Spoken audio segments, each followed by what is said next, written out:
Hi. Hi, Hey, Alana, ¿cómo estás? bien, ¿cómo estás? Muy bueno, gracias. De nada. So, tell me about school. It's great. What do you do at school? We play at recess for a little while, but after we put our things in the places where it needs to be, Mm-hmm. and then we go to our meeting. What do you do? We've been talking about like making cupcakes and muffins there. But That sounds like fun. Do you get to eat the cupcakes and muffins? what? You get to eat the cupcakes and muffins? I think so. Oh, you haven't made them yet? Yeah, I haven't made them yet. Okay. And do you learn things at school? Yes. What do you learn?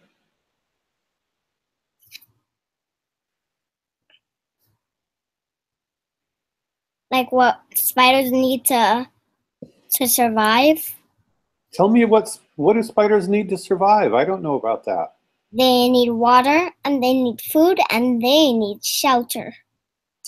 And what counts as shelter for a spider?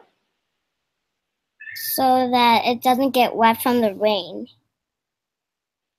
So I think I've seen spider webs in the rain and spiders on spider webs in the rain. Have you seen those? No? So I guess I'm wondering, if spiders are out in the rain, do you think they would die? No. What happens to a spider in the rain? Because if it's in their little like slider or whatever it is, and then it rains, it slides the spider out, and then the spider will have to climb up again. A slider is like a slider, a long string that it's hanging from? No, it's like it's slider or whatever it is. I mean, I know what a slide is at a playground. You like a metal slide that you would slide down to have fun? Do spiders have those kind of slides? But except the top is covered. So spiders do have slides just like playground slides? Yeah, but they're really small. But I've seen one in a song. You've seen a spider slide in a song? How can you see a slide in a song? Well, sometimes I see it on the TV when I'm watching that kind of song. Oh, so you see a song on TV and there spiders actually have slides on this TV show? Yep. Okay. Except the cover is like maybe this tall. Mm-hmm. So did you learn about these slides in school, or the slides, you did not learn about that part in school? I did not learn that part in school. So what did you learn about shelters, about spider shelters at school? Well, shelter is kind of like shade when it rains. Mm-hmm. So you can keep yourself dry. Okay. Did you know what shelter was before they taught you about shelter at school? Yes. Okay. So in which case, I would say you did not learn about shelter at school. You already knew about shelter. But maybe you didn't know that spiders needed shelter? Yep, I didn't know that. Okay. What else do you learn at school? That if you have guns, you cannot play with them. Only pretend guns, but in my school, they don't let us use guns. So not even pretend guns. Yeah, not even pretend guns. You know, and some of my kids in my class do that. Kids in your class use pretend guns? Yep. Even though they're not supposed to? Yeah, I know. That's why I never use pretend guns. I see. So you learned about rules at school, certain rules, like no pretend guns, right? Yeah, and no glass breaking. No glass breaking? Yeah, No breaking glass. That's Did why. you used to think that it was okay to break glass? No. I didn't think so either. That's why it's funny to me that that's something you learned at school, because I bet you already knew that. So what else? I only know a little bit of that. Okay, what else might you have learned at school? Robotics. Oh, tell me about that. What did you learn about robotics-wise?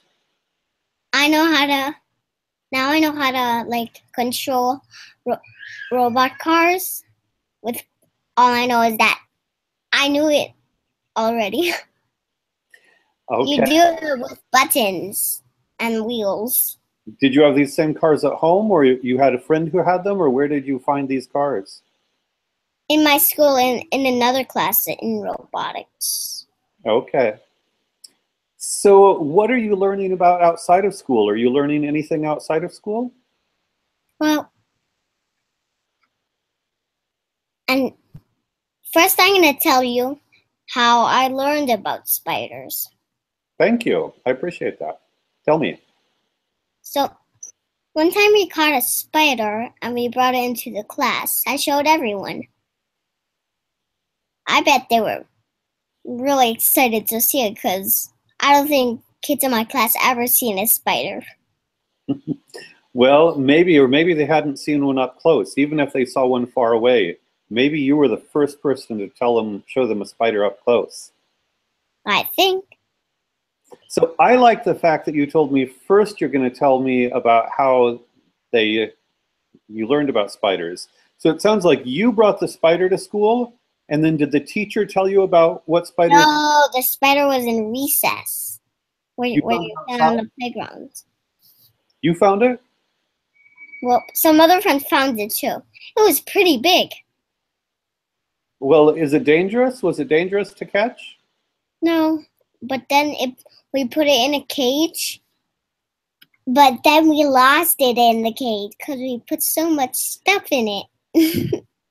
Was it a cardboard cage, or what was the cage made out of? It was made out of glass or plastic. I see. And how did you know it wasn't a poisonous spider? Do you know about poisonous spiders? No. You know what poison is? No. So there are actually some spiders that can bite you, and it could even kill you sometimes. So that's poison. Poison is stuff that makes us sick or even dead. And so there are some spiders that are actually dangerous. I've seen that kind of poison where it makes you dead in one of my dad's Turkish shows. Oh, okay. Well, that's why you have to be careful with spiders, is because some spiders are actually dangerous. Does that make sense? Yes.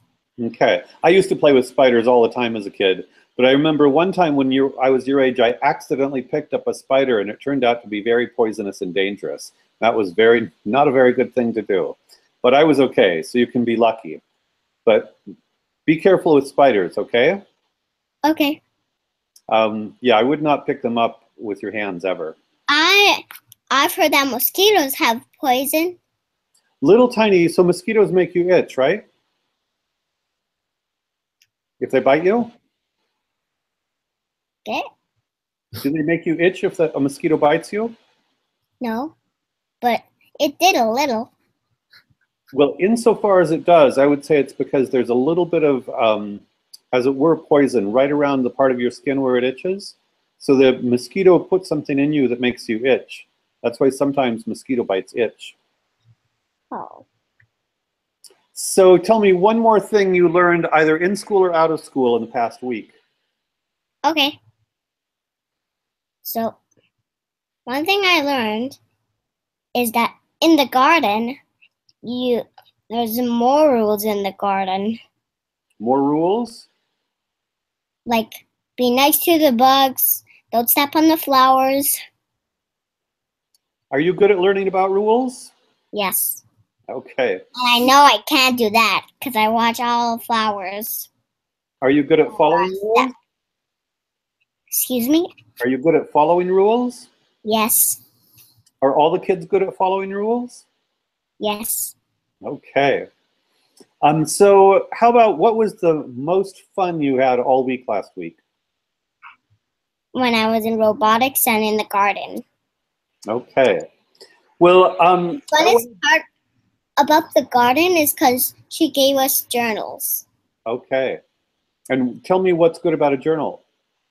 that you can read, put science in it. And why do you like to put science in a journal? What makes that fun? So that you can learn, and when you bring it home, your family can see what you've learned so far. That sounds wonderful. That sounds wonderful. I was going to talk to your dad for a little bit. Is it okay if your dad and I talk some? Yes. I'm so glad you're having a good time at school, and I'm so glad that you love the garden and robotics. Hey, Michael. Hey, Ryan. How are you doing? We're good. We're good. So you were going to update me on a few things that about her overall education and how she's doing. Yeah. I mean, at the risk of sounding like a broken record where I constantly praise her, she's doing great. She's really taking time to think about what she's learning at school and put it in a journal. She's been very brave at school, making friends and being nice to others. Her teacher said that she handled a couple of difficult social instances very well, and that overall she has good social skills.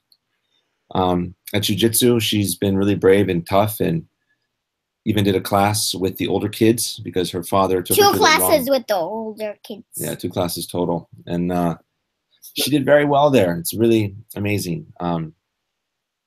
And we're really proud of her. And we're always looking for things that we can do to help her get more out of all the things she's already doing. So thinking about more journaling, thinking about doing book reports rather than just reading books and just throwing books at her, and having her actually write things down. What do you think, and what should we be looking at? Well, that's great. Well, first, I am impressed by, I would say, how conscious and articulate she is. In a lot of ways, I always like to get into a child's head with respect to their experience, because often their experience of, say, school or anything might be different than what we expect it to be. So it was wonderful to hear her articulation of her experience at school, what matters, what doesn't, what counts as learning, what doesn't. Again, I love the fact that she says, first I'm going to tell you about, I think she's very articulate and conscious about her own experience, and remarkably reflective for a 5-year-old. I think it's great that she's reading, and I would not be the least bit concerned about her reading and not reporting back at them. Sounded like you were trying to have conversations, and she's not eager to have conversations about her books. Oh, no, she is. I may have misstated in my text message. After she reads, we generally talk about it. In fact, today she broached a good question. I think I was making Logan some food, and she asked if like in a certain famous English storybook, whose name I can't recall, but it's about a toy bunny that comes to life if you love it enough. Yeah. I saw it. We read it at a doctor's office recently. She asked that if it's possible for her favorite toys to actually come to life if she loves it enough. And I said, well, that's a good question based upon a book that she'd read. And we did talk about that, how it's not literally true, but fiction is still awesome and has many advantages. And that one of my favorite fictional, I guess, characters growing up was Calvin and Hobbes. And so we made a pact to start reading more comics. But no, I think that's wonderful. And I think spontaneous conversation, I always like, one of my favorite expressions about writing is that a writer should want to write the way that a cow needs to be milked. And I grew up on a dairy farm, and cows really want to be milked twice a day when their udders are full. So I think, in general, rather than pushing anyone to write, children or anyone, I like to have the ideas just so full and so out that that there's sort of an eagerness to write. That said, it does sound, let me check with Alana. Alana, do you like to write? Yes. Tell me what you like to write. I like to write about what I did in my school and what I've learned. That's wonderful. Do you know how to keyboard using the type on a computer? Can you type on a computer with your fingers? Yes. Yeah, she's learning, and she's learning through Duolingo. Perhaps the most challenging part for her, and the only part that she can't do completely unassisted in Duolingo, is, you know, when she has to translate something either in English or write it in Spanish. You know, she had to learn where the keys are, and she's pretty good. She's her hunt and peck is getting better and better, and she is learning about keyboards that way. There are some cool keyboarding games that are entirely, you know, they really are sort of, you know, video games where they're graded so you learn how to put your fingers in the right place and type in a certain way. I would say she's old enough that it's probably worth getting her to the point where instead of hunt and peck, she should learn the keyboard. And where I was going to go with that is, again, I like writing to be natural and spontaneous, so I love the fact she's excited about her science journal so that she can bring it home and share it with you. The thing about the stories is, since you're already home and she's already talking with you, there's not a natural motivation necessarily for her to write. But what I'm thinking about keyboarding is, I could see Alana within the next year learning how to keyboard and having her own little blog on the internet. Ooh. And I think that it would be pretty amazing to have a 5-year-old blogger to kind of accompany these interviews. So, you know, not something that needs to be done right away, but one of the things I do at my school is I want writing to be real. And writing is real when you have an audience. I think for a lot of people, texting each other is real. You know, commenting on social media is real. You know, not all young people email, but emailing can be real.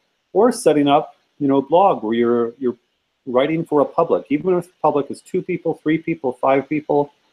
The reason to write is to communicate things that you can't necessarily communicate in a spoken manner. And the more authentic it is, the better.